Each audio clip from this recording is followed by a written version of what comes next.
کیا غزہ میں جنگ بندی ہونے والی ہے؟ امریکہ کے بعض انتہائی باخبر ذرائع سے پیر کے روز ملنے والی اطلاعات سے یوں محسوس ہوتا ہے کہ اگلے چند دنوں کے دوران غزہ میں جنگ بندی ہونے والی ہے۔ اس تازہ پیش رفت سے یہ اندازہ ہو رہا ہے کہ جنگ بندی کے ساتھ ہی فلسطین میں قیام امن کا راستہ بھی ہموار ہو رہا ہے۔ آج کے کالم میں آپ کو اس متوقع پیش رفت سے آگاہ کریں گے، مگر پہلے آپ کو گلوبل سمود فلوٹیلا کی تازہ ترین صورتحال کے بارے میں بتائیں گے، جو تقریباً گزشتہ ایک ماہ سے غزہ کی طرف سے آغاز میں سفر ہے۔ فلوٹیلا سے مراد بحری جہازوں کا فلیٹ ہے۔ سمود عربی کا لفظ ہے جس کا مطلب ہے جمے رہنا اور ڈٹ کے کھڑے رہنا۔ یہ بحری بیڑا 44 ملکوں کے باضمیر باہم و جرأتمند انسانوں کو لے کر بین الاقوامی پانیوں سے گزرتے ہوئے غزہ کے ساحلوں کی طرف بڑھ رہا ہے۔ بحری طوفانوں کی بنا پر بعض اوقات اس بحری بیڑے کے مسافروں کو کسی جزیرے پر پناہ بھی لینی پڑتی ہے۔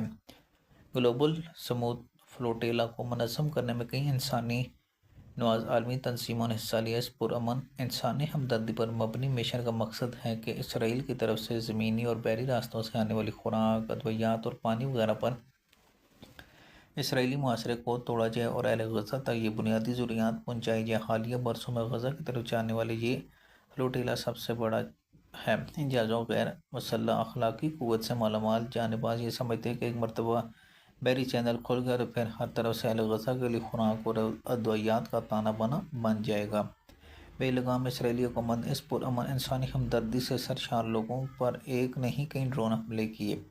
ان حملوں سے کشتیوں کو تو نقصان پہنچا، مگر اللہ کے فضل سے غزہ کے مظلوموں کے لیے انسانی امداد لے جانے والے لوگ محفوظ رہے۔ ان حملوں کے بعد اٹلی اور اسپین نے اپنی نیوی کے جہاز فلوٹیلا کے ہمراہ روانہ کرنے کا اعلان کیا تاکہ ان کشتیوں میں سوار خالق خدا کے خادموں کی حفاظت کا فریضہ سر انجام دیا جا سکے۔ ترکیہ نے بھی اپنا ایک بحری جہاز اس فلوٹیلا کی حفاظت کے لیے روانہ کر دیا۔ پاکستان کا جو 6 رکنی وفد اس گلوبل فلوٹیلا میں شامل ہے، اس کی قیادت سابق سینیٹر مشتاق احمد کر رہے ہیں۔ مشتاق صاحب شدت اعصاز اور غیر ایمانی کا ایک منفرد مرکہ ہیں۔ جہاں اسلامی اخوت کی آ جاتی ہے، وہاں سینیٹر صاحب اپنی خدمت پیش کرنے اور اپنا جوش و جذبہ دیگر ایکٹوسٹوں کے اندر منتقل کرنے میں پیش ہوتے ہیں۔ کھلے سمندروں میں ڈرون حملوں کی ذات میں آئی کشتیوں میں جان ہتھیلی پر رکھ کر سوار ہونا صرف انہی لوگوں کا کام ہے جن کے حوصلے ہیں زیادہ۔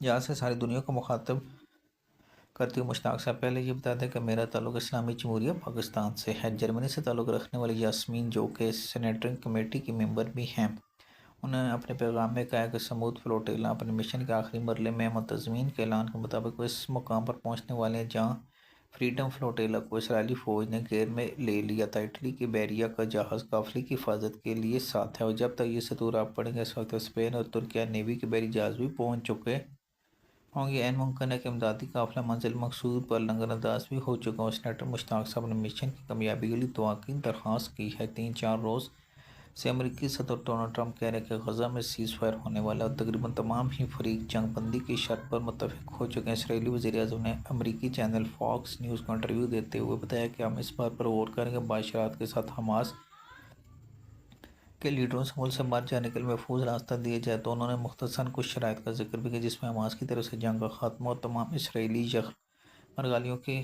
رہائی سرفہرست اور حماس کے پاس موجود ہتھیاروں کو ہمارے حوالے کرنا ہوگا۔ حماس نے کہا کہ ہتھیار وہ صرف غزہ کی خود مختار حکومت کے حوالے کرے گی۔ ممتاز مصری مصنف اور صحافی فہمی سویدی نے حماس کے غیر مسلح ہونے کے بارے میں اپنے تفاصلات کا اظہار کرتے ہوئے کہا کہ بوسینہ میں جنگ بندی کے بعد ہتھیار ڈال دیے گئے تھے، اس کے بعد وہاں سربوں نے جو قتل عام کیا وہ حالیہ تاریخ کا انتہائی المناک واقعہ ہے۔ CNN کے حوالے سے فاضل مصنف نے لکھا کہ تاریخ اپنے آپ کو غزہ میں دہرانے جا رہی ہے۔ فلسطینی ریاست کے قائم کے بعد یقیناً ان کی مسلح فوج ہوگی، لیکن ٹرمپ کے اس امن منصوبے میں اس کے برعکس باتیں سنتے میں آ رہی ہیں۔ اگرچہ صدر ڈونلڈ ٹرمپ کی ضمانت کی اب کوئی حقیقت نہیں، مگر اسلامی دنیا اس سے یقیناً امن کی گارنٹی لے گی۔ عرب اور اسلامی ممالک کے وفد نے امریکی صدر سے جب مشترکہ ملاقات کی اور فوری جنگ بندی پر اصرار کیا تھا، اس موقع پر فلسطینیوں کے دیگر مطالبات بھی پرزور طریقے سے پیش کیے گئے تھے۔ صدر ٹرمپ نے غزہ کو فلسطینیوں سے خالی کروانے کا مطالبہ کیا تھا،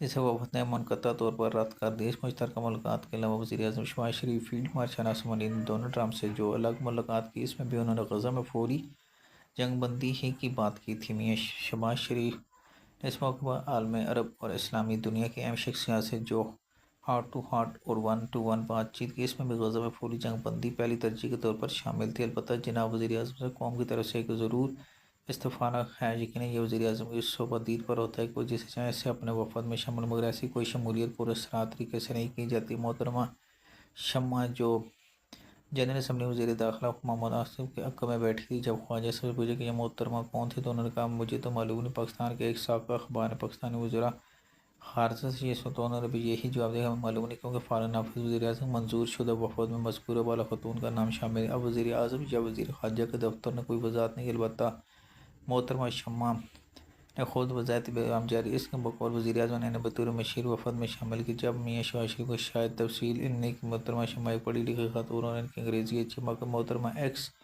پر کافی مدت سے پاکستان کے سرکاری موافق برعکس اسرائیل کو تسلیم کرنے کے حق میں مہم چلاتی رہی۔ برطانیہ کے دانشور اچھی طرح جانتے ہیں اور اس کے ساتھ اس موضوع پر بحث بازی بھی کرتے رہے ہیں۔ ایسے نازک موقع پر اس طرح کا سیاسی پس منظر رکھنے شخصیت کا وزیر اعظم کے وفود میں شامل ہو جانا تبصروں کو آواز دیتے، اس لیے اتنی گزارش ہے کہ احتیاط واجب ہے۔